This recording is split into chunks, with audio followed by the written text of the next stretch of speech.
penye en gima ineno go wang. To gima lit ni wasego police makor police oluor. Igo police malwar piny. Tok tal. Court be wacho ni kik utal. Minister wa chiko ndiko circumstances mitiye gi bunde. Be wamiyo police gi bunde. Wamiyo jo army bunde. Ni kochopo ka to koro nyake prevent. To they put their lives. Sama gigi they put their lives. To waneno kwa lose Kenya ka wadwa Kenya moro ma waluongo ni wadhi ng'anyo to wadwa ketho giji to wadwa timore nade ka to ni police lingora linga. De chiema police do decide ka wuno jidhi ng'anyo. To wabe wadhi to wadhi ng'anyo.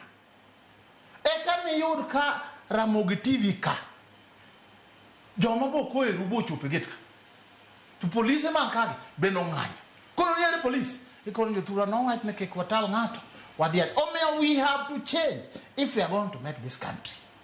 Police titije raia bende ng'anyo katibu yegi miluongo ni picketing, not rioting.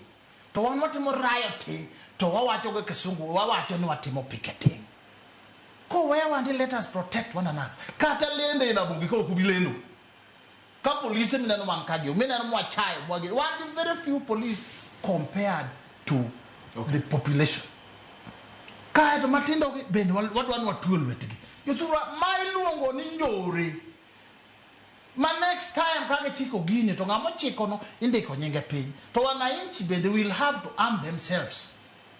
Kanye mutero watu wabro chopi. Minister nyoro wacho. Niya kata unbele koro samari wango yetu utimo bonde gi chiko yenu litiyogo kama.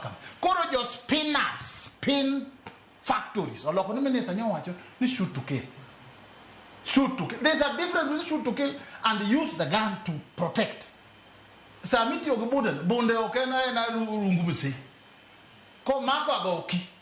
Bwana tede. Wawe utugo mali ya watu, wawe utugo freedom, wawe uketo nyenge katiba. Kamudu aruno, jibiro mna chope, eka ji ulure.